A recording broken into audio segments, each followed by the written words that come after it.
Salve a tutti, buongiorno, benvenuti a questa nuova live di Reni Retro dedicata al retro computing e in generale di solito più incentrata sul Commodore. Ok? Benvenuti a tutti, come sapete, ecco, scriviamo pure nella chat. Ok, allora diamo un'occhiata se funziona tutto. Sembra che funzioni tutto. Ok, 1341 mi dà un errore restream, ma non è importante. Ok, scrivetemi nella chat se l'audio arriva correttamente. Mi sembra di sì, perché non ci sono errori su OBS, quindi possiamo dare inizio a questa live. Allora, durante questa live chi mi segue lo sa che avevamo ancora da aprire dei plichi che vedete qui sopra, e poi c'è questo paccotto. Allora, io, visto che i plichi qui sono tre, allora io direi di iniziare subito ad aprire uno di questi plichi. Qui ho messo un po' di materiale così per far vedere sempre i miei soliti floppy, alcuni, perché sono più di 2000, boh, non mi ricordo, alcuni dei floppy del C64 con il leone. Poi magari, visto che sul sito vedete sopra c'è scritto t.me/amigaita, un gruppo Telegram di persone che cresce a vista d'occhio. Sono molto contento di questa cosa, ringrazio tutti gli utenti di Amigaita che si stanno iscrivendo piano piano al gruppo Amigaita, a cui è associato anche un repository dove c'è tanto materiale. Ok, quindi stiamo cercando insomma di fare quattro chiacchiere su Amigaita. Non si parla solo di Amiga, diciamo, si parla di retro computing in generale. Ok, detto questo, iniziamo ad aprire questo plico. Allora, cosa c'è da dire su questo? Allora, questo qui in particolare, questo e questo dopo pure, sono due plichi che io ho ordinato, mi sembra il 26 dicembre dell'anno scorso. Ok, 26 dicembre, mi sono arrivati i primi di febbraio, i primi di questo mese. Quindi le poste italiane come Piego Libri, questo è stato inviato come pieghi di libri. Un attimino solo, sitiamo qui, chiamate non desiderate, non date i vostri numeri a nessuno. Io sono stato costretto, dato che mia moglie lavora, a dare i miei recapiti un po' in giro, e sono ricominciate tutte queste chiamate di spamming. Vedete, presunto spam, vedete, presunto spammer. Fortunatamente a me lo dice, e quindi c'ho un programmino dentro che è continuamente aggiornato e mi dice quando c'è uno spammer che mi chiama. Io non rispondo assolutamente, ma normalmente non rispondo proprio a nessuno. Uso tanto lo smartphone per Telegram, per Facebook, per Instagram, diciamo anche per Twitch. Vado a vedere dei video su Twitch o mi sento la musica su Mixcloud, quindi diciamo per questi scopi qui. Altri scopi no, leggo qualche sms ancora. Quindi questo è Pieghi di Libri. Andiamo a vedere, qui ci hanno scritto a mano lato aperto per ispezione postale, e andiamo a vedere, tanto non è aperto il lato. Andiamo a vedere cosa contiene. Non c'è stato bisogno del coltellino rosso, perché essendo una busta. Allora, oh là là, oh là là, oh là là. Guardate che spettacolo! Oggi ci andiamo a sfogliare anche queste riviste, iniziando da questa, guardate qui, oh là là, oh là là, oh là là, oh là là. Allora, 56 pagine a 8 e 16 bit, questo è il numero 287, numero 287, costa 9 euro più le spese di spedizione. Che spettacolo! Guardiamo che la grafica ricorda moltissimo lo Zap originale. Guardate, guardate. Allora, che cosa dire? Iniziamo a parlare della carta. La copertina molto molto bella, stampata su carta lucida, pure la quarta di copertina. Allora, andiamo a vedere Crashing and Zapping into Your Galaxy Now for Spectrum and Commodore.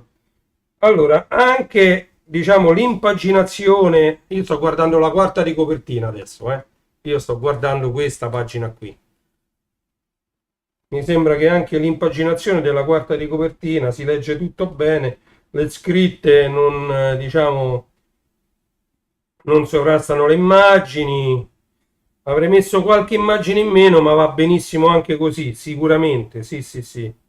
Ricordano anche tutti questi disegnini che vedete anche qui sotto, ok?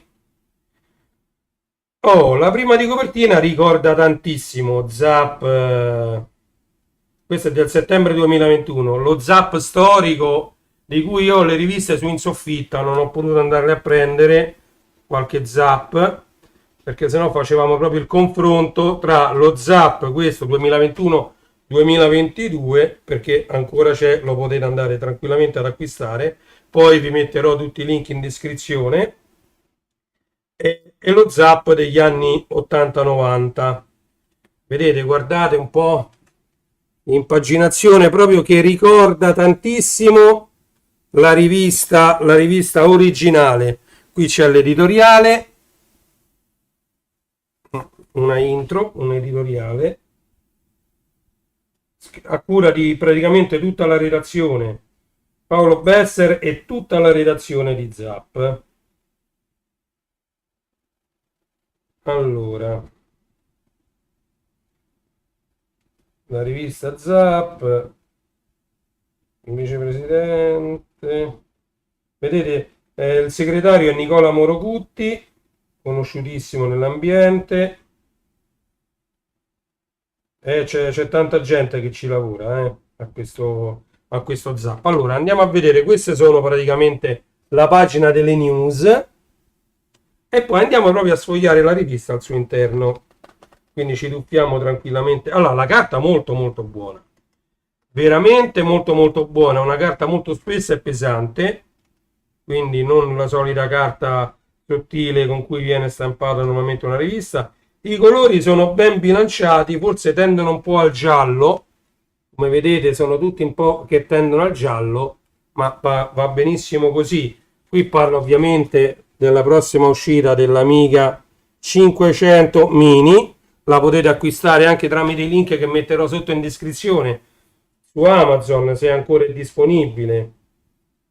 L'impero colpisce ancora sul Commodore 64, guardate.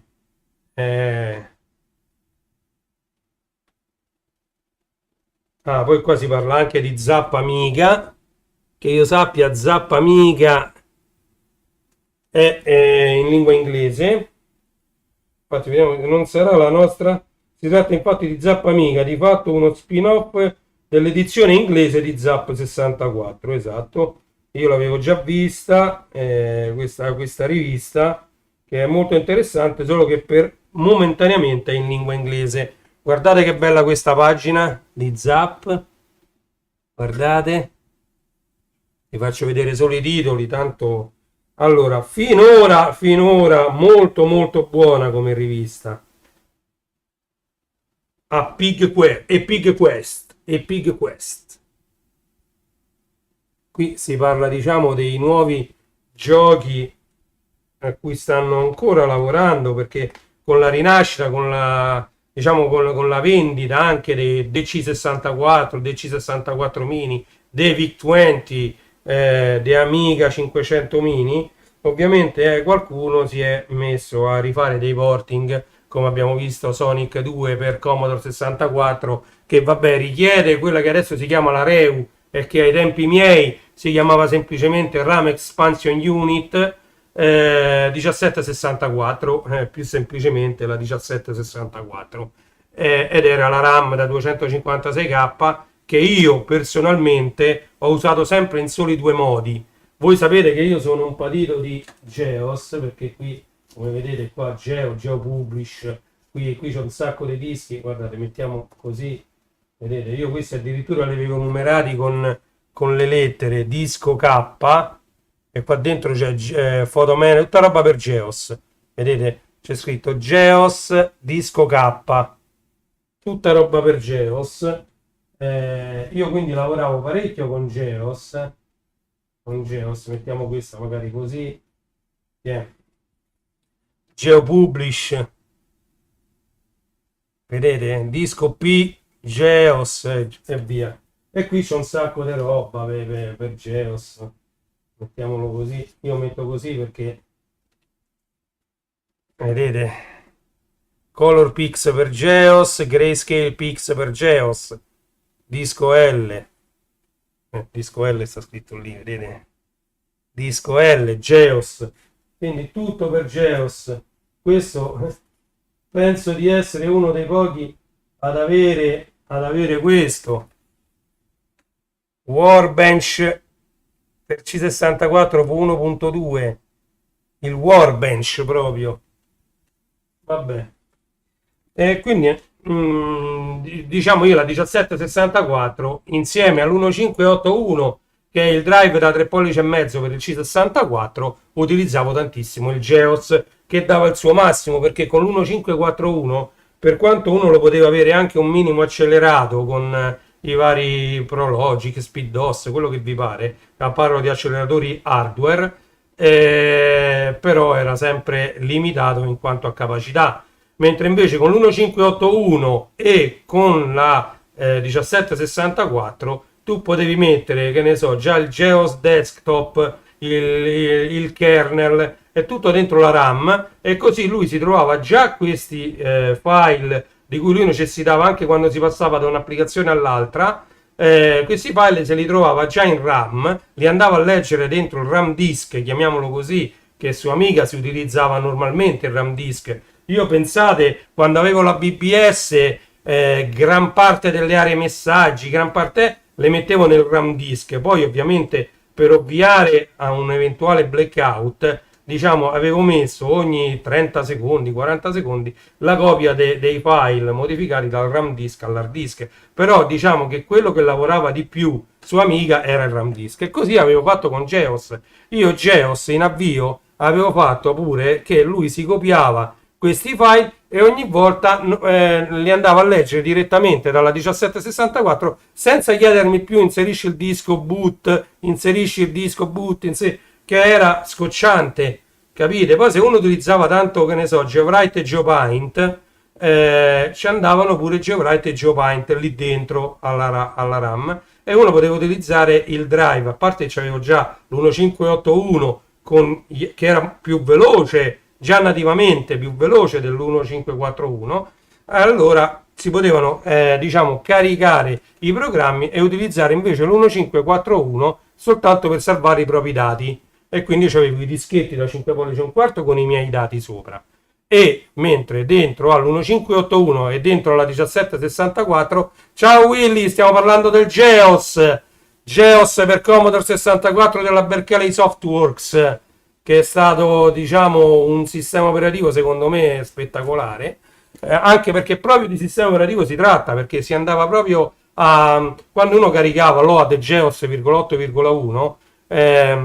diciamo il BASIC scompariva e compariva questo sistema operativo a finestre, ok? Quindi stavo dicendo che nell'1581 io mettevo tutti gli eseguibili dei programmi, e nell'1541 nei floppy da 5 pollici e un quarto io avevo i miei dati, i salvataggi di tutto ciò che creavo con il Geos, con GeoWrite, con GeoPaint, con GeoPublish. Diciamo ce n'erano tanti, c'era pure GeoCalc che ricorda molto Excel, Lotus 1, 2, 3, diciamo queste cose qui, e quindi diciamo la 1764 in aggiunta con il 1581 e l'1541 mi serviva a me per utilizzare Geos al meglio. Però abbiamo detto che io la RAM non la utilizzavo solo per questo, ovviamente avendo tanti dischetti, avevo anche necessità di fare delle copie molto rapidamente di un dischetto, di altri dischetti. Poi magari affronteremo questo argomento in un'altra live. E praticamente io avevo non so se c'è ancora qui, sicuramente non in questa scatola, giù c'ho altre 10 scatole, così va bene. C'era un copiatore molto molto buono che ha le sue origini in Double Image, ma si chiamava 15 secondi copy 1764, almeno così me l'avevano passata a me.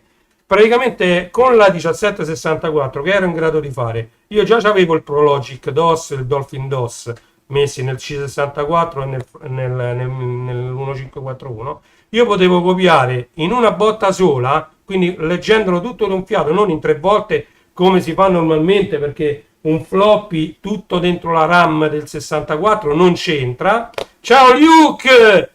Vedi Luca Cusani! Allora, lui ha raggiunto i 3000 iscritti, ma non è, cioè, non diciamo che 3000 deve essere un traguardo. 3000 è un inizio, Luca. Io ti auguro che arrivi presto a 5000 e dopo i 5000 festeggeremo i 10.000. Andatevi a scrivere su Luke 74 Channel canale. L'ultima sua diretta è stata una cosa spettacolare, l'ho pubblicizzata sia sul gruppo Amica Ita che sul mio profilo Facebook, perché è stata una cosa fantastica questa diretta. Si sono collegati tantissimi della scena Amiga, C64 e retro computing in generale, di Commodore, di Sinclair, Spectrum. Avevamo i migliori in diretta con Luca Cusani. L'ho scritto anche nella descrizione quando ho pubblicizzato questa sua diretta in differita. Mi ricordava le migliori puntate del Maurizio Costanzo Show degli anni 80, quando faceva boom di ascolti Maurizio Costanzo con il suo show, che aveva un salotto pieno di personaggi importanti.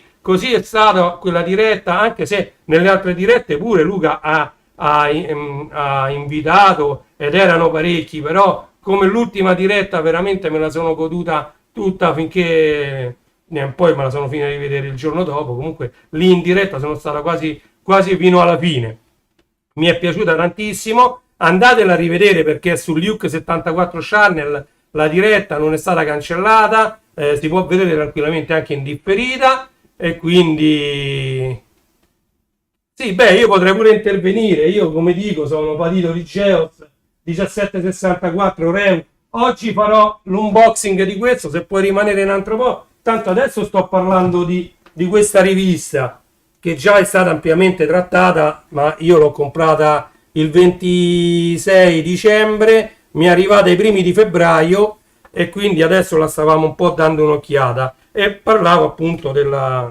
parlando del porting di Sonic, parlavamo della Reu, che io la utilizzavo appunto non solo col Geos, con il 1581 e col 1541, ma la utilizzavo anche per fare la copia veloce dei dischetti, perché con la 1764, 15 secondi copy 1764, veniva letto un disco intero, ne pare pure in modalità Nibble, quindi qualsiasi cosa c'era scritto sulle tracce, siano essi anche errori, siano essi blocchi danneggiati, quello che vi pare, perché poi vedremo, magari parlerò in separata sede.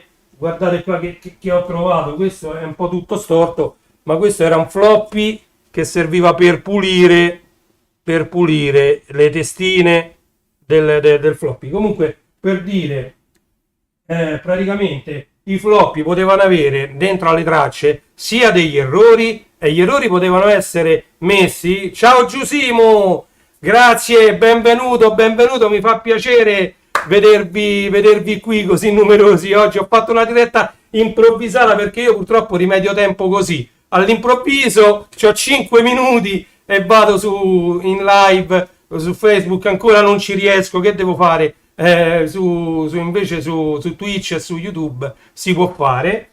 Quindi stiamo parlando dei floppy. I floppy potevano avere degli errori che erano stati lì messi volutamente, quindi come se fossero delle protezioni anticopia.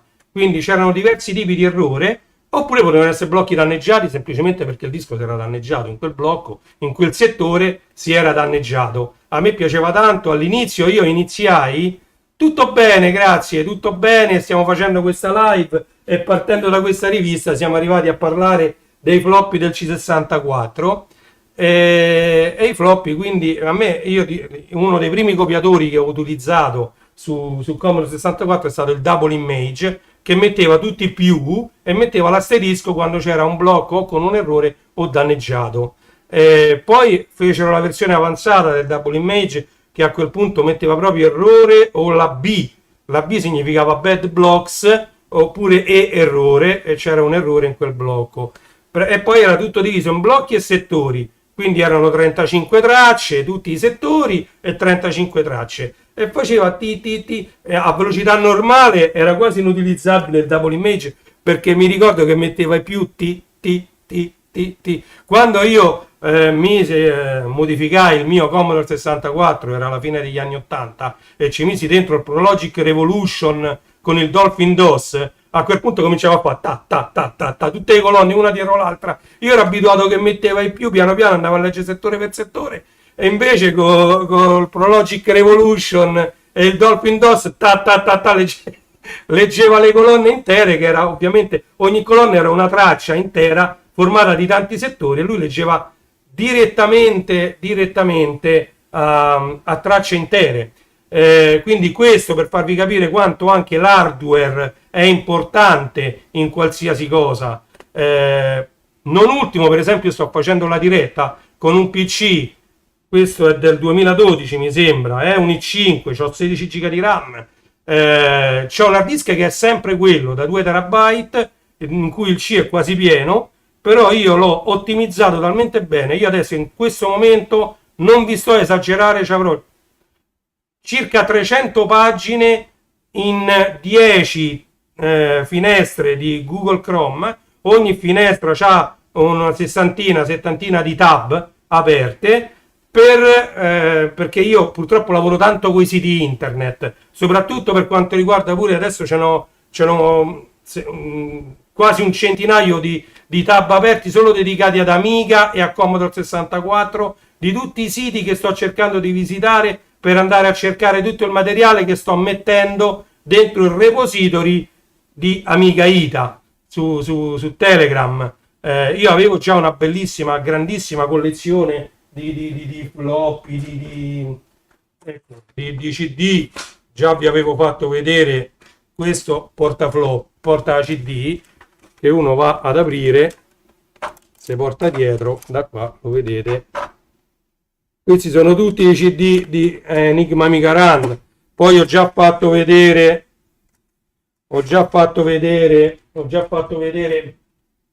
che ho tutti i CD di Aminet Set, e adesso devo prendere pure lo Xum 1541, già ce l'ho in osservazione su eBay, prenderò quello a forma di spinotto che va direttamente dietro l'1541 per poter poi passare tutti questi dischetti, perché qua secondo me c'è anche qualcosa che nessuno c'ha. Questo non lo so se già l'hanno tampato, forse l'amico Cusani lo saprà, Luke. Questo è il Warbench 1.2 per Commodore 64, anche se era un demo questo mio, io mi ricordo che era un demo, però rimasi colpito. Ma io in mezzo qua ci dovrei avere pure il Turbo Pascal. Vedete pure qua, dicono sempre che uno non c'ha, vedete, questa è roba dei 128, Commodore 128. Io qui c'ho un sacco di roba, perché poi ognuno di noi, questi sono Geos.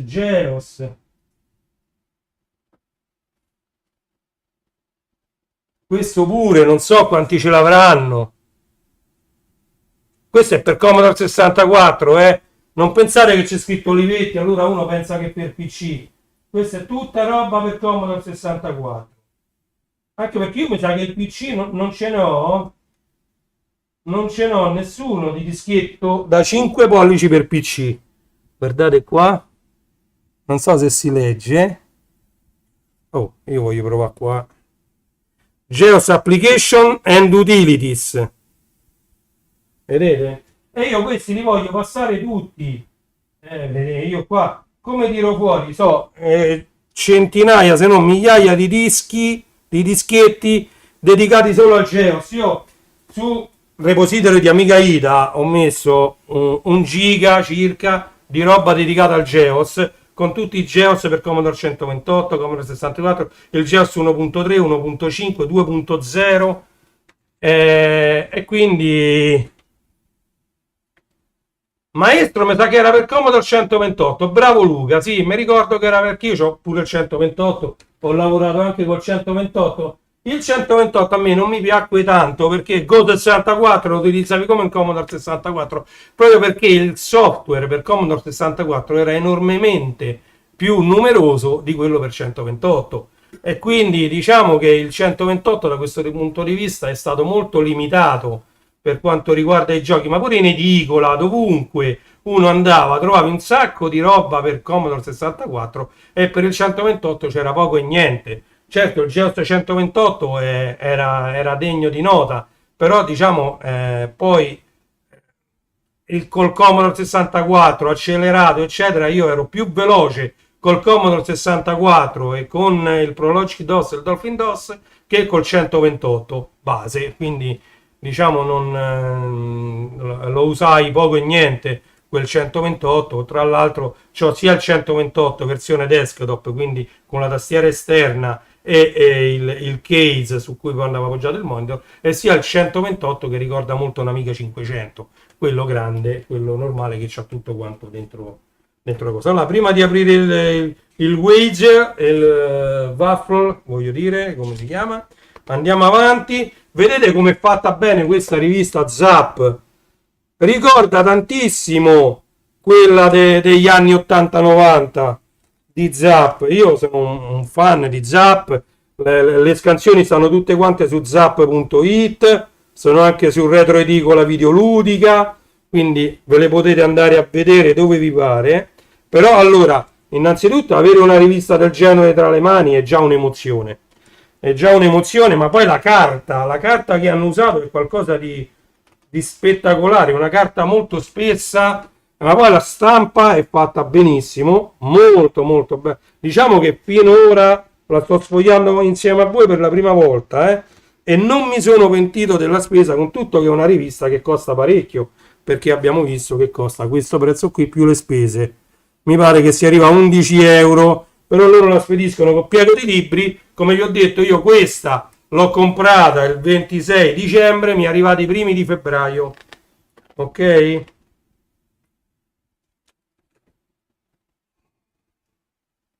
Ma guardate che spettacolo questa rivista, guardate che spettacolo.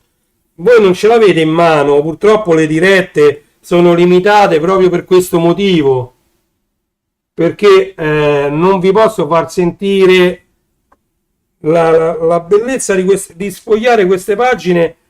Sono quasi di cartoncino, oserei dire. Quindi, e poi è molto molto bella, impaginata bene, si legge bene. Ho detto, le prime pagine andavano un po' troppo sul giallo, ma poi si è ripresa. Guardate qui si legge tutto benissimo. Ecco, il gioco caldo. Ma guardate pure le figure, come ricordano gli anni 80-90. Io adesso non ce l'ho una rivista sotto mano di quell'epoca, perché qui mi sono tenuto più quelle per Amiga. C'ho diverse riviste per console, ma guardate che spettacolo, veramente veramente bella. Adesso vediamo un po' se c'è qualcosa degno di nota. Lady Pack, veramente veramente, guardate, questo è Zap, cioè Zap nel 2022, ragazzi. Supercards 2 AGA, quindi vedete che non è che parla solo più di C64, ma si dedica anche ad Amiga. AGA Accelerated Graphic Adapter per Amiga, presentazione 85%, grafica 90%, sonoro 80%, appetibilità 80%, longevità 90%, globale 89%. Supercars 2 Aga. Oh, poi non so se vi ricordate tutti i disegni, tutti diciamo quelli che scrivono su Zap erano rappresentati da questi disegnini spettacolare, Slow Mall, Nintendo NES, Old Tower, Graviation 83%. Ah, questo era quello là che dovevi muovere la pallina. Questo è test per C64, Vediamo quanto gli hanno dato. 83. 83% globale. Quindi, E qui andiamo sulla parte che a me piace di più, che è l'hardware. Guardate, qui viene recensita la Kung Fu Flash per Commodore 64. Fa venire in mente l'urlo di Bruce Lee.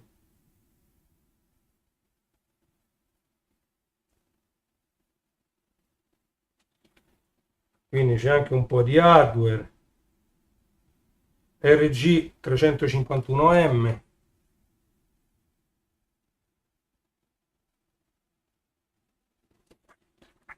Quindi viene dedicata anche, vedete, schede tecniche, c'è tutto quanto.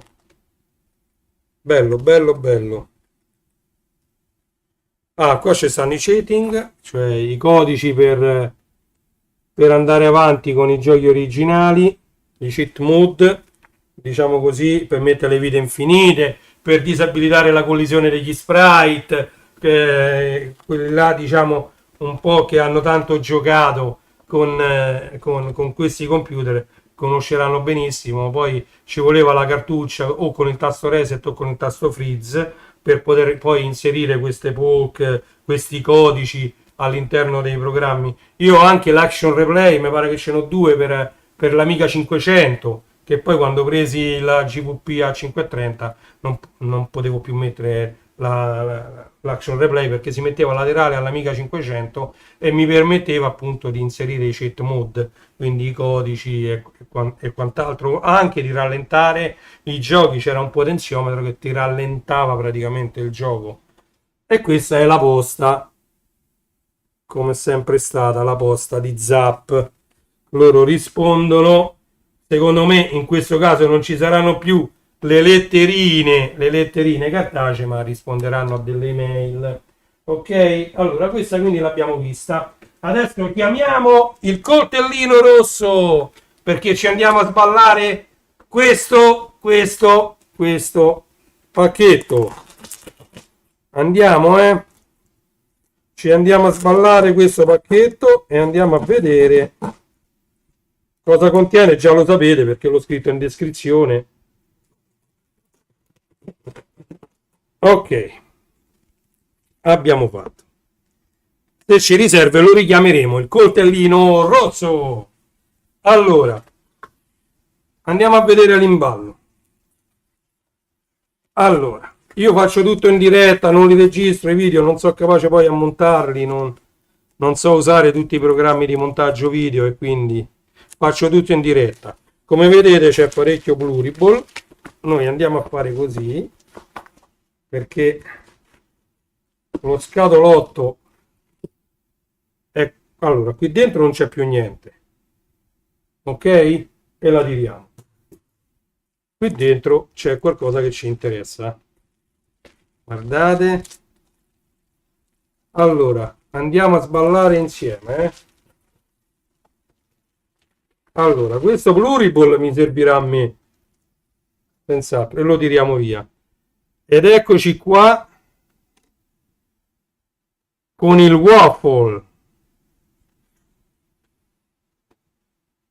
Andiamo a vedere tutti i lati della scatola.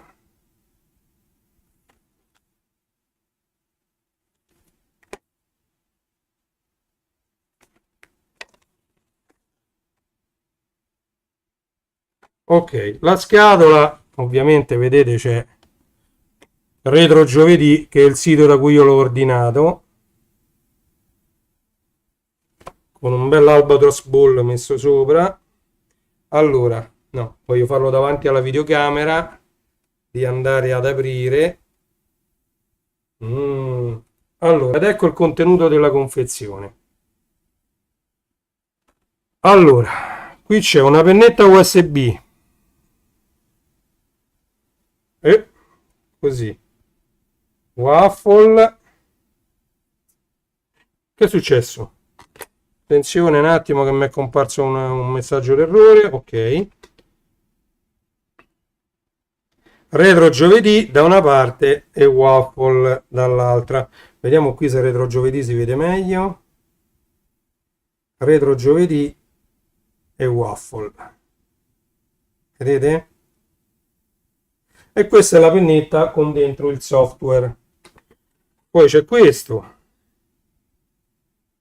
cavetto doppio che servirà anche per l'alimentazione, ma avendo degli hub autoalimentati, secondo me non serve. E poi c'è. Allora, andiamo a vedere prima di sotto. Di sotto ci sono le 4 viti che reggono il tutto e ci sono, voi non li riuscite a vedere, vediamo qua, qua si vedono meglio, 4 piedini trasparenti. Quindi, diciamo, la stabilità su un piano è garantita da quei 4 piedini. Davanti si vede un floppy drive chiaro, io ho preso la versione chiara, anche perché l'amica era chiaro, è chiaro. Sopra c'è l'etichetta waffle e questo è stato tutto quanto, diciamo, fatto così, è in rilievo, sono fessure in rilievo. Da quest'altro lato, da quest'altro lato. Lo vediamo insieme. Io adesso non posso farvi vedere come funziona perché il mio PC, come vi ho detto, già è saturo così. Sto anche passando, non in questo momento, ma ci ho aperte due finestre di Audacity che sto passando le cassette Mixed by Harry, che poi le lascio lì perché io poi prima di pubblicarle le devo pulire da tutti i frusci, le devo ribilanciare, riequalizzare, perché purtroppo le cassette nel tempo si rovinano. Io invece, per esempio, sul mio canale Mixcloud, bellissima la scritta Waffle, è in rilievo, quindi non è un adesivo semplice, ma è un adesivo con davanti, diciamo, il rilievo di plastica. Bellissimo, con scritto appunto retro giovedì, che è dove la trovo, Water Friendly Properly Low Level Emulator. Ok, con questo praticamente, con questo oggetto che cosa è possibile fare? Allora, io ho ancora, grazie a dei miei amici che me li hanno dati, perché come sapete i miei floppy per Amiga, quasi 8000 floppy, erano 7500, ma quasi 8000, sono andati distrutti. Però molti amici, quando si sono levati le loro Amiga, mi hanno dato parecchi floppy e io adesso ho parecchie centinaia di floppy che è vero che si trovano alcuni dentro tutti i Tosec, andate dentro Amiga Ita, nel repository di Amiga Ita, lì sicuramente ci saranno, ma forse qualcuno di quelli non c'è. E allora, tra l'altro, voglio vedere pure se si trovano le versioni craccate dai pirati che c'avevo io, perché di ogni gioco poi ne uscivano versioni craccate diversamente da tanti pirati e cambiava la intro iniziale. Sarà una cosa stupida, ragazzi, ma a me spesso piaceva molto di più andare a vedere la intro pirata di quel gioco anziché il gioco stesso, cioè vedere quello che riuscivano a far fare all'Amiga in quei pochi kilobyte che era il bootloader, dove i pirati andavano a scrivere la loro intro con la musica, con le scritte che facevano le sinusoidi, cioè veramente delle cose pazzesche facevano fare a questi Amiga, più che il gioco stesso, anche perché loro ovviamente andavano a usare dei floppy che già erano pieni con il gioco e loro avevano pochissimi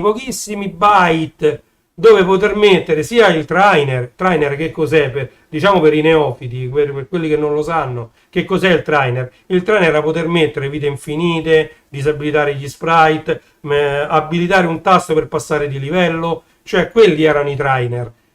Quindi il pirata non solo doveva mettere la sua intro in pochissimi byte, ma ci doveva mettere anche il trainer, cioè delle routine che andavano a caricare il gioco in modo diverso a seconda delle opzioni scelte dall'utente. Che ne so, vuoi le vite infinite? Sì, no. Vuoi il tempo illimitato? Sì, no. Vuoi il C per skippare i livelli? Sì, no. Tu andavi ad abilitare una o tutte queste funzioni, che ne so, se tu ti piaceva quel gioco, però lo volevi finire quasi senza aiuto, allora ti abilitavi solo le vite infinite, così andavi avanti all'infinito, però il gioco rimaneva quello. Se tu disabilitavi la collisione degli sprite, per esempio nei giochi spaziali, andavi avanti, però non venivi mai colpito. E quindi, diciamo, con una sola vita riuscivi a finire tutto il gioco.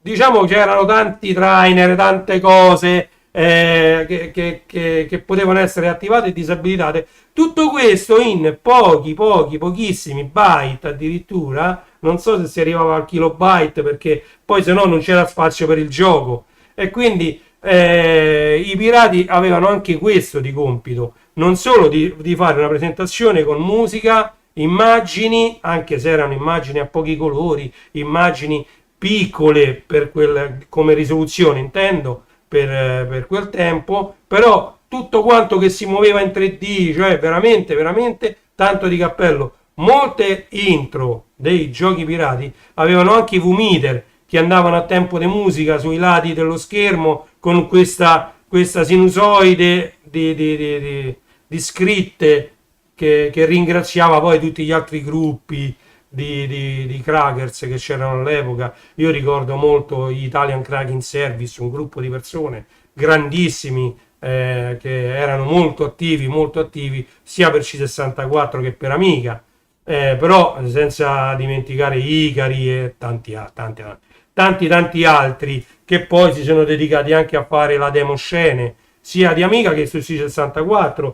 Io mi pare che c'è un contenitore più piccolo di questi con solo dischetti pieni di demo per C64, e ricordiamoci sempre che una delle prime demo, delle più belle, che veniva messa anche dentro i negozi per C64 era quella di Natale con la C di Commodore che nevica e diventa tutta bianca, diventa tutto bianco, poi c'è sta Babbo Natale che passa sopra la città, tutto con la musica natalizia, poi ci sono le candele, quindi era una demo composta di diverse immagini e praticamente sfruttava sia il SID, quindi il processore sonoro del Commodore 64, sia la bellissima grafica che c'aveva all'epoca il 64, così come poi diventò indimenticabile State of the Art su Amiga. Su Amiga State of the Art è un must, la conoscono tutti. Chi ci ha avuto Amiga e gli piace la demo scene di Amiga, State of the Art è un must. Se non l'avete mai vista, cercatela su YouTube, l'hanno messa anche in Full HD, ma pare pure in 4K. Veramente l'hanno uppata in tutte le risoluzioni video, però vero è che quella demo di Amiga State of the Art stava in un floppy DD, quindi da 880k da 3 pollici e mezzo. Che dire, era una cosa spettacolare. Ok, quindi io col Waffle voglio appunto in futuro passare i miei floppy e poi li metterò, diciamo, forse anche sul mio canale, tanto i floppy per Amiga non occupano chissà quanto, sto rimballando tutto, ecco, e chiudiamo. Comunque guardate anche la scatola come è curata, qui ci sono i colori che ricordano molto l'Amiga, adesso c'è il logo qui, e lo vedete scritto Amiga, ci sono un po' questi colori, ok? Quindi detto questo ci andiamo ad aprire quest'altra busta, la 1, la 2 o la 3? E allora, signori concorrenti, sono rimaste la busta 1 o la busta 2? Signora, quale scegliamo?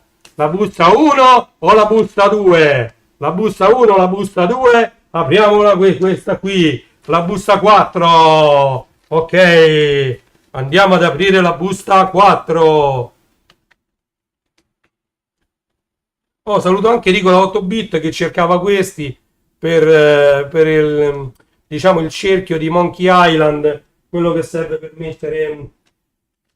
mettere diciamo, i codici al gioco originale di Monkey Island. quasi tutti i giochi originali avevano, diciamo, due ruote fissate con questo attrezzo qui. La busta 4, questa è la 6, questa è la 6, eh? Adesso partiamo con le domande, Signora, allora, per 120 milioni, per 120 milioni, cosa c'è qui dentro, signora? 120 milioni, eh? Allora, lei mi deve dire, allora, i nomi di... Allora, questo già vediamo che eccolo qui, 9 euro, vediamo, numero 388, numero 388, amici telespettatori, eccolo qui, numero 388, eccoci qui, amici, Zap 816 bit, quanti bit volete? Allora, per 120 milioni, voi mi dovete dire i nomi di tutti i partecipanti a questa rivista, di tutta la redazione, nonché i nomi, allora, di tutti i giochi recensiti in questa rivista, nonché il numero totale delle pagine e gli amici di tutti quelli che hanno scritto una mail nella rubrica Zapposta, ok? Per 120 milioni, per 120 milioni avete 120 secondi, 120 secondi sono 2 minuti, Mario, mi confermi? Mario Bianchi in regia, Oh, guardiamo, allora, vediamo un po' se nel 2022 la carta è cambiata. Assolutamente no, anche se quell'altra era diversa. Aspettate. Allora, vediamo un po'. Questa sì, è un po' più sottile la carta, però è sempre molto molto buona. Allora, la copertina è sempre stampata su carta lucida, molto molto bella anche la quarta di copertina. Quindi su questo numero 3 la qualità delle copertine, quindi prima e quarta di copertina, è stata mantenuta. Poi la carta è leggermente più sottile, ma secondo me si parla di qualche grammo, anche se effettivamente la carta, quando uno stampa, si parla di 10 grammi di differenza tra 70 grammi e 80 grammi, pure quando uno fa le fotocopie. La Navigator, la carta più famosa d'Italia per le fotocopiatrici. Quando c'avevo un negozio di computer che facevo anche stampe e fotocopie, noi utilizzavamo parecchio la Navigator, così come anche in Ericsson. In Ericsson, vabbè, arrivavano i camion dei Navigator, anche perché dovevamo mettere vicino a ogni... quando avevamo messo, erano finite le stampantine locali, avevamo messo quelle dipartimentali, c'erano le montagne di carta vicino a ogni stampante, anche perché ogni stampante era alta quasi 1,5 m, e quindi a parte c'erano i cassetti e dentro ci andavano 200-300 fogli a cassetto, quindi erano 3 risme a cassetto circa, mettevi dentro 3 cassetti e già poi c'avevano accanto lo spazio per mettere anche risme di riserva, chiamiamole così. E quindi vabbè, questi sono tutti i ricordi. Chiusa la parentesi, guardate che bella, veramente sono... Allora, quella rivista lì sono soddisfatto degli 11 euro che è costata. Guardate, qui parlano anche dei Cavalieri dello Zodiaco. Sono i Cavalieri dello Zodiaco, hanno nomi importanti. E questo che è? Saint Seiya il mito. Disponibile per Windows ed Android. Atari in 3D. Oh, guardate. Questo ricorda la copertina. Adesso mi viene da parlare come il presentatore del gioco della Disney sulla Wii che usa mia figlia. Stiamo presentando Zap. Guardate un po'. Guardate un po'. Questo è tutto recensito, questo gioco. Alla fine gli hanno dato 98%, ragazzi, è uno spettacolo sto gioco. Globale, non lo riuscite a vedere. Vediamo se ve lo faccio vedere di qua. 98%. Allegria, signori. 98% per Briley Witch Chronicles. Medaglia d'oro. Vi ricordate le medaglie d'oro? Ma quanti ricordi, ragazzi? Quanti ricordi? Medaglia d'oro Zap. Medaglia d'oro. Oh, vediamo un po'. Quest'altro gli hanno dato 90. Questo si chiama Ewe What Sere. Io poi non li so pronunciare bene i giochi. E a questo pure gli hanno appioppato 90. Gli hanno appioppato il 90. Tiè. Vediamo quanto gli hanno appioppato. Gli hanno appioppato 80. Grande, grande, grande. 89, 90 pure a questo. Supremacy. E vi faccio vedere qui. 90. Gioco caldo. 87, 84. Qui Zooming Secretary. Ronius Tale. Night. Questo quanto gli hanno dato? C64 MSX 90%. Night 90%. E poi accanto Incaman gli hanno dato 83%. Per Amiga Incaman, vedete c'è scritto Amiga, mentre qui c'è scritto C64. Faccio vedere, lo so che vi viene mal de mare, però purtroppo è l'unico modo che ho per... Oh, Arkanoid più 4. E beh, questo è 93, cioè Arkanoid, non dico che l'ho squagliato come gioco, ma poco ci manca. Allora, quando uno chiede qual è il gioco che ti è piaciuto di più, parliamo un po', ecco, dei giochi, visto che qui Zap parla parecchio di giochi. Dice il gioco che ti è piaciuto di più su Amiga, su Commodore 64, che ti dico? Cioè, è come di in mezzo ai 6005 passadischi, qual è quello che ti piace di più? Non c'è, cioè, non posso dire neanche quello che ho giocato di più o che come dischi quello che ho ascoltato di più.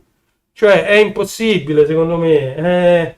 Non lo so, ecco, c'è Arkanoid che mi piaceva tanto, su Amiga c'erano tutti i Pinball Dreams, Pinball Fantasy e Pinball Illusion, tutti e tre, ci ho giocato tantissimo, però non è che non ho giocato, che ne so, al golf, leaderboard golf su Commodore 64 o a tutte le varie Olimpiadi, Winter Games, Summer Games, Barbarian Games, tutti questi giochi che c'erano su Commodore 64, nonché Stunt Car Racer su Amiga e su C64, ma cominciano a essere tantissimi, cioè sono talmente tanti che poi li abbiamo giocati, soprattutto noi della mia generazione, che ci vedevamo pure con gli amici. Vabbè, lasciamo da parte pure Sensible Soccer o International Soccer sul Commodore 64, Calcio Replay. Noi addirittura mi ricordo ci vedevamo i pomeriggi interi a giocare a Calcio Replay e ci facevamo su un quaderno le classifiche, ognuno di noi si sceglieva una squadra in base al colore dei giocatori e poi facevamo, diciamo, tutti gli incontri e facevamo ad eliminazione e poi su un quaderno scrivevamo tutti i risultati, era uno spettacolo. Mi pare che pure se eravamo inventati una specie di campionato che non durava quanto il campionato vero, perché dicevamo vabbè, sta settimana ci vediamo, che ne so, 2 ore al giorno tutti i giorni e andiamo avanti con questo campionato e a seconda dei punti poi che davamo facciamo ogni giorno, poi le classifiche venivano aggiornate, che ricordi, tutto scrivendo carta e penna su un quaderno. Quindi non avevamo Excel, non avevamo tutti questi strumenti di oggi che ci permettevano di aggiornare, fare i grafici, no, tutto sul quaderno, le classifiche e i risultati come si faceva con le schedine. All'epoca così era. The Authentic Tetris per C64 gli hanno dato 80%. Allora, questo è pure un altro gioco che è uscito da poco su C64, perché su C64 noi avevamo il Tetris, però non era quello originale che uscì. e quindi è uscita l'altra versione di Tetris, quello là diciamo che era il porting proprio del Tetris che uscì in arcade in sala giochi. Allora, Rebel Bites. Allora, guardate un po'. Qui c'è anche un'intervista. Ok? Una bella intervista, poi me la andrò a leggere. È per Amiga Pac-Man. Pac-Man gli hanno dato 80% a Pac-Man per Amiga. 80% a Pac-Man per Amiga. Poi Pac 01 per MSX 84%, addirittura più bello ancora, sì, perché guardate un po' sull'MSX pure i fantasmini come erano fatti carini, tutti ondulati, tutti sfumati, carino sull'MSX, non male, infatti se mi questa è un'altra pietra miliare, oh, che gli vogliamo di Prince of Persia, yeah. Atari 800 e C64 infatti gli hanno dato 93%. Dove sta? Oh, qui sta. 93%. Ragazzi, quanti ricordi, eccolo qua. Poteva mancare Puzzle Bubble per l'Amstrad, eccoci qua, Puzzle Bubble per Amstrad. Vedete? Puzzle Bubble per Amstrad. Bomb Jack, The Humans, ce ne stanno tanti, quelli guarda quanti ne so. C64 Spectrum, Alex Kidd, vabbè, senza che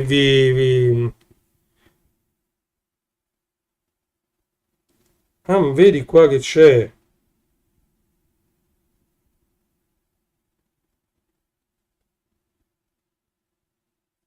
Ci sono, come avevano già chiesto, questa mi sa che ve la scansiono e ve la mando solo questa pagina da questa rivista, magari nel gruppo t.me Amiga Ita, perché sono tutti riparatori attualmente attivi in Italia. Mamma mia che spettacolo! Bello, bello, bello. Bello, bello. Questa qua è l'unica pagina che vi voglio mettere perché è interessante. È una pagina sola. Ci faccio una foto col cellulare e ve la mando.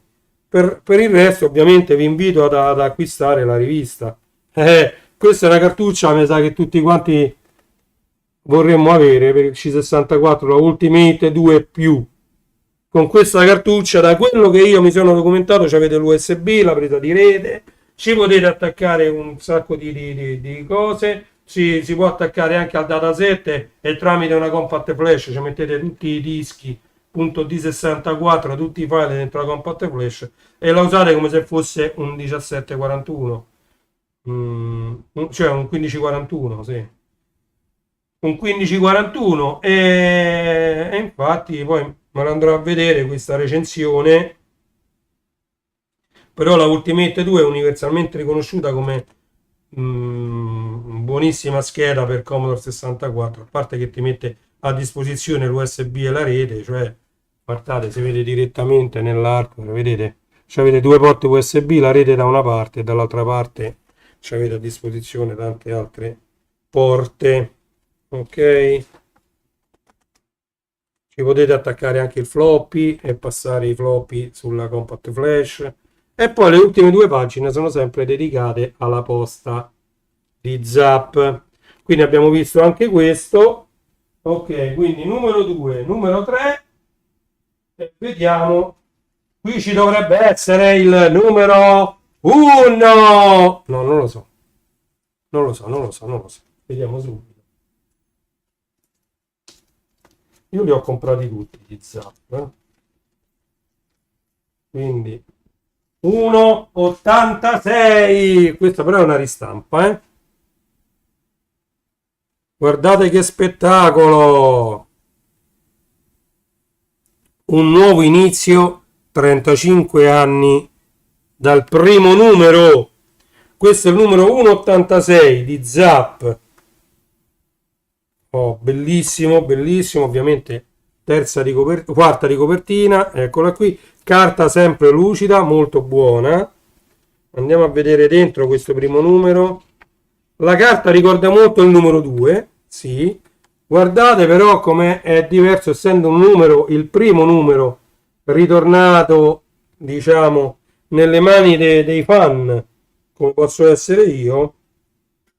Quindi c'è sempre l'editoriale, sempre di Besser, e tutta la redazione.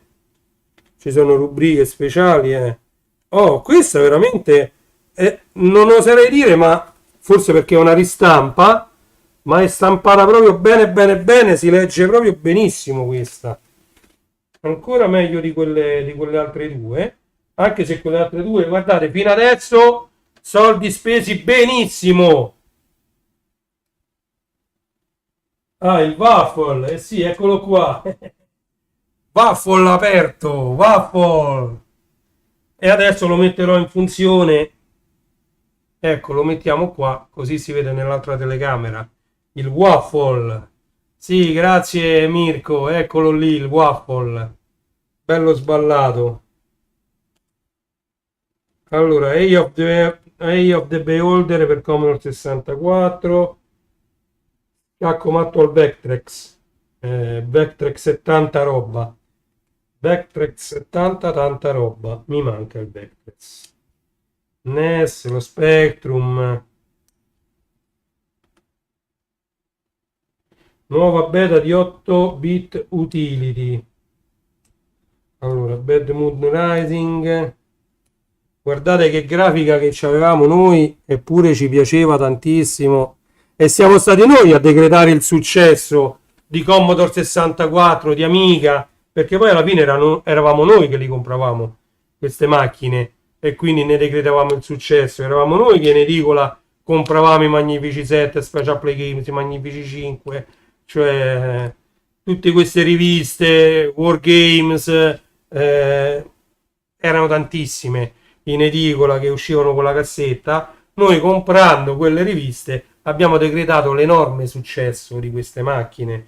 Ok, Tiny Quest, Battle Kingdom 82%, Another World, questo è un altro, cioè un'altra pietra miliare, ma che gli vuoi dire ad Another World? Guardate, cioè Another World è stata sempre un'altra pietra miliare su Amiga, diciamo non solo per la grafica, ma per tutto il concept del gioco. È stato proprio una cosa spettacolare. Cioè, Turbo Sprint per Amiga, Sensible World of Soccer 2020, adesso già c'è 2021-2022, li trovate anche su t.me Amiga Ida, versione per hard disk, versione per floppy, come vi pare. Quindi Sensible World of Soccer 2021-2022 e gli hanno dato 97% come globale, ragazzi. Sensible SWOS, quello che si chiamava SWOS, lo SWOS 2021-2022. Metamorphosis, Putter, Nvidia, Hoyap, certo nomi un po' più complicati, Hoyap,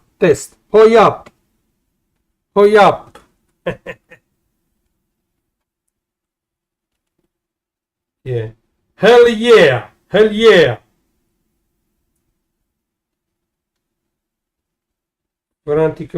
Comunque queste riviste sono qualcosa di spettacolare, ragazzi, Ma allora la carta molto molto buona. E la stampa pure di tutte e tre queste che ho visto fino adesso molto molto buona.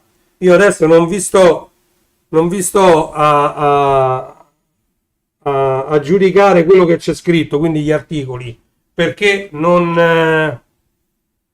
me li sono messi a leggere, me li leggerò con calma, eccetera.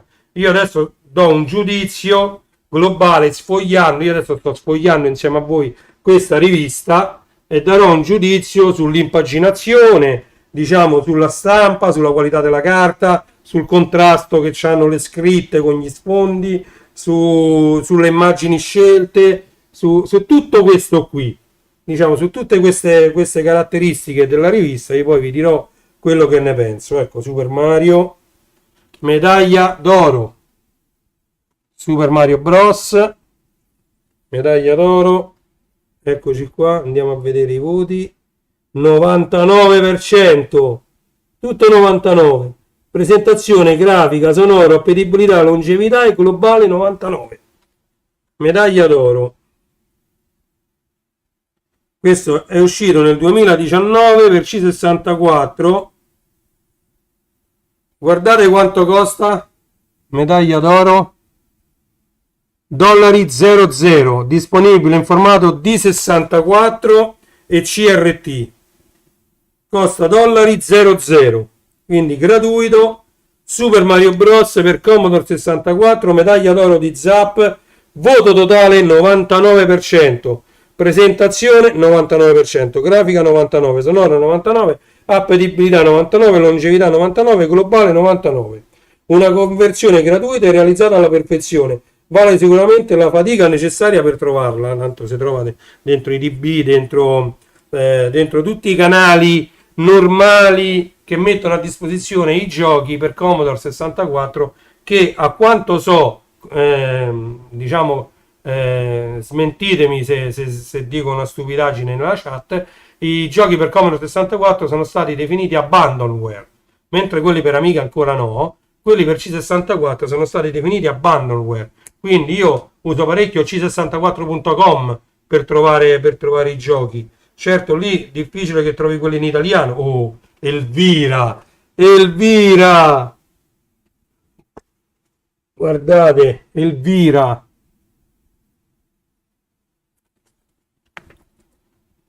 Allora, infatti hanno dedicato proprio 2 pagine ad Elvira. Bello, veramente belle tutte queste tre riviste che abbiamo, i giochi dello Scorpione, Scorpion Engine. Bello, veramente, veramente tutto molto molto bello. E poi alla fine c'è sempre la posta. Ma come vedete, non so se è questa perché è una ristampa, ma è molto più contrastata, cioè il nero è molto più leggibile su questa copia che non sulle altre, anche se le altre sono molto molto molto belle. Allora, in definitiva, avendole sfogliate insieme a voi in quest'oretta, poi me le leggerò e andrò a vedere, diciamo, anche i contenuti, ma io oggi non voglio parlare dei contenuti, voglio parlare più che altro delle riviste. Allora, le copertine sono stampate su carta lucida, molto molto belle, molto spessa la carta su tutte e tre della copertina, stampata perfettamente, diciamo, a fuoco, non ci sono sbavature, è perfetta la stampa delle copertine, i colori sono perfetti, nitidi, e quindi per le copertine niente da dire, bellissimo, si legge tutto molto molto bene, anche le cose scritte molto in piccolo si legge tutto. Dentro, diciamo, l'impaginazione ricorda molto la rivista originale, quindi è come se non fossero passati 30 anni, è come se questi 30 anni, come se si fosse tornati indietro nel tempo e si è riusciti a ridare l'impaginazione che c'era in quegli anni, cioè veramente un salto indietro nel tempo con queste riviste Zap. Allora, che altro dire?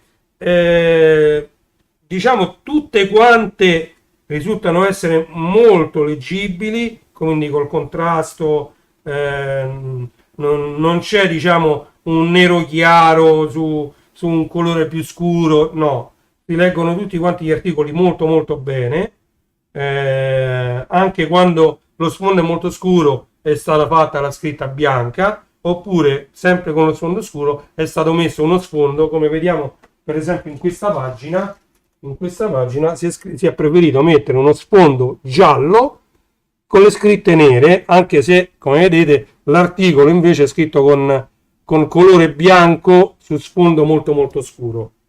Ok? Che dire, ricorda anche, vedete, i voti, Zap li faceva proprio così, quindi anche la parte dedicata ai voti rispecchia al 100% quello che era lo Zap degli anni 80. Allora, Willy, tu ce li hai questi zap? Perché io li ho presi e adesso continuerò a prenderli mano a mano che escono. Io avevo solo paura che non mi arrivassero perché c'era scritto nelle clausole che ci potevano mettere 40 giorni. Effettivamente, tra l'altro non vi ho detto. Allora, il numero 3 io invece l'ho preso il 3 febbraio e mi è arrivato ieri. Ok? Quindi il numero 3 ci ha messo relativamente poco ad arrivare, che sarebbe questo, il numero 3. Ecco, io questo l'ho preso il 3 febbraio e mi è arrivato ieri. Così oggi ho potuto fare la diretta con tutti e tre. Questo quindi non ci ha messo i 40 giorni che ci hanno messo questi altri due, perché ripeto, questi altri due io li ho acquistati il 26 dicembre e mi sono arrivati i primi di febbraio. E poi proprio i primi di febbraio, il 3, io ho ordinato questo e mi è arrivato ieri. Ieri che era 15 febbraio. No, oggi è mercoledì, quindi mi è arrivato l'altro ieri, ho sbagliato. Mi è arrivato lunedì questo. Lunedì scorso, quindi non ci ha messo tantissimo. Con tutto che l'hanno spedita come piego libri anche questa qua di rivista, eh. Quindi eccoci qua. Piego libri, piego libri, piego libri. E queste sono. Quindi ragazzi, io vi vorrei far vedere qualche altro dischetto qui, non so se siete curiosi di vedere. Questi sono tutti numerati. Guarda, vediamoci un po'. Guardate, ho preso un mazzetto di dischetti.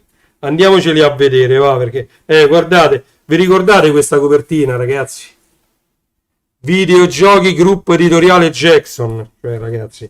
Allora, guardate, questi ve li metto di qua, tutti numerati. Mo non si legge bene, qui c'è sta Mask 3 Ballistic Strider numero 93-94 il disco. Adesso li poggio qua, guardate, guardiamoli insieme.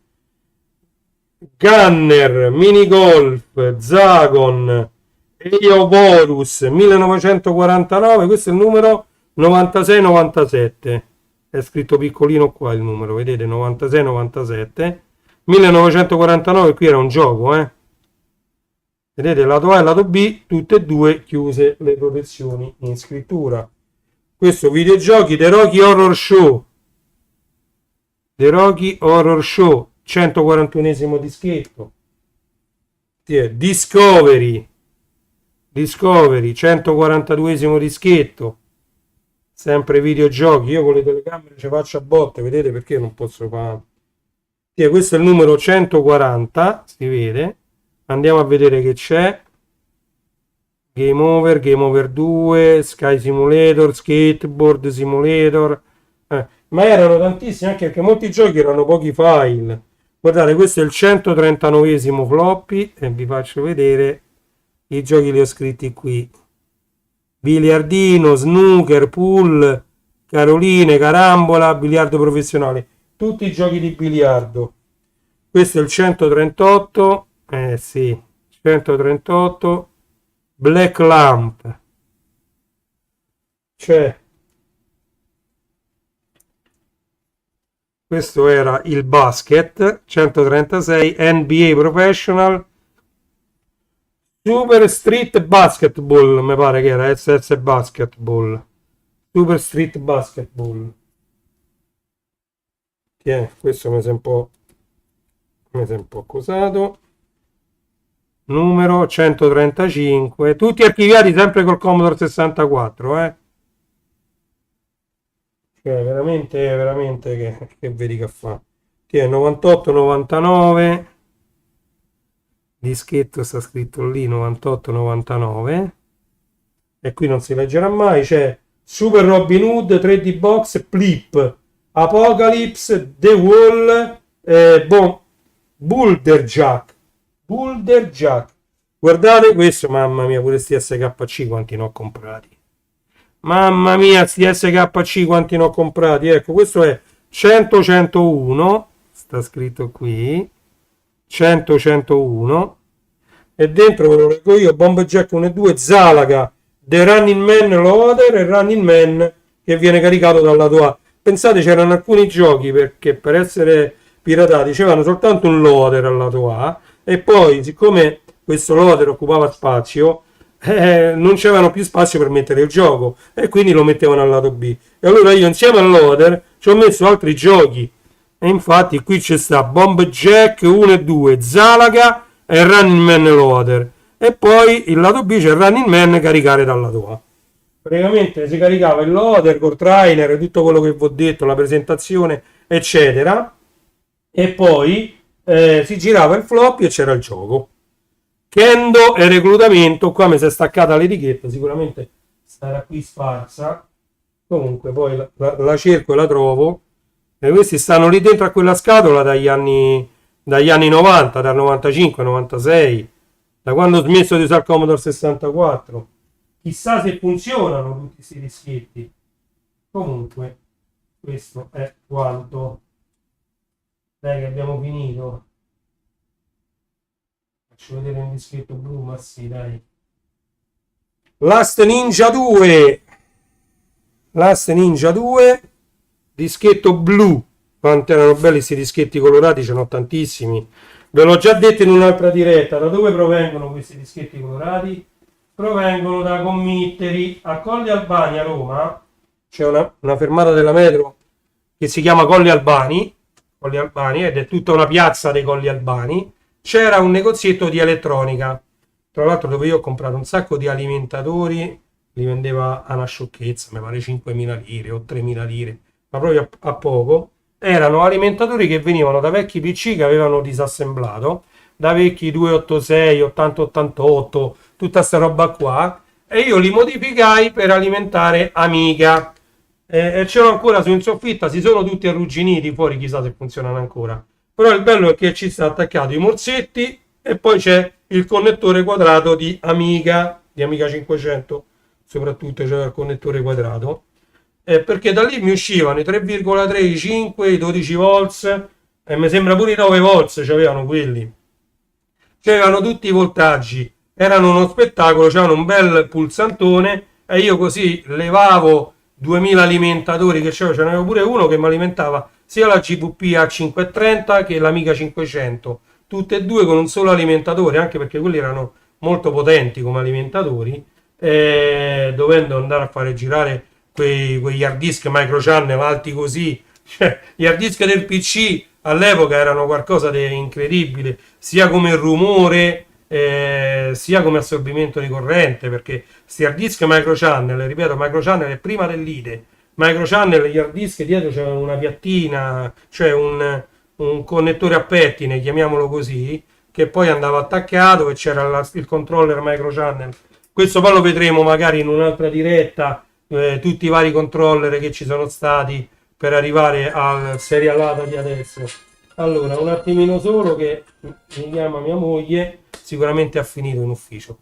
Allora, detto questo, io vi saluto, vi ringrazio di aver seguito questa live, vi do appuntamento alla prossima live che non so quando sarà, quindi registratevi al canale e attivate la campanella. Io magari domani, non lo so, appena posso, io faccio queste live così, parlo solo io, però mi fa piacere se interagite anche nella chat. Io ho un quadratino sul computer dove ho tutta la chat, quindi mi fa piacere se interagite nella chat, e quindi in chiusura vi invito a visitare i miei siti, che sono classe74.it, il sito principale, legolando.it dedicato ai Lego, Star Wars Store dedicato a Star Wars, a tutto il mondo di Star Wars, starwarsstory.it, mi sono scordato.it, poi c'è il mondo del vinile.it, renijstore.it è dedicato alla musica,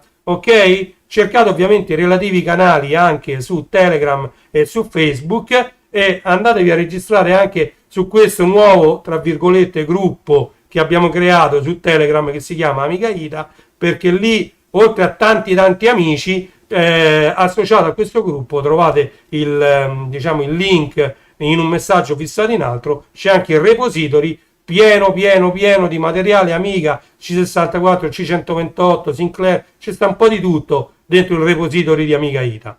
Detto questo, io vi saluto, vi ringrazio, vi do appuntamento alla nuova live che, ripeto, non so quando sarà, magari sarà tra tra domani, dopodomani, non lo so, oppure la settimana prossima. Perciò attivate la campanella che vi avviserà che Reni J, Reni Retro, Reni Toon, che sono sempre io, però vesto abiti diversi in modo che da differenziare anche il tipo di pubblico. Se voi leggete Reni Retro e vi interessano retro computer, retro gaming o quant'altro, vi collegate. Se leggete Reni J sicuramente si parlerà di musica, di vinili, di CD audio e quant'altro. Se leggete Reni Toon si parlerà di cartoni animati, fumetti e quant'altro legato a questo mondo. Grazie mille per avermi visto fino a qui, vi auguro una buona continuazione di giornata. Oggi è il 16 febbraio 2022, è l'1.05 di mercoledì. Grazie a tutti, a presto. Ciao!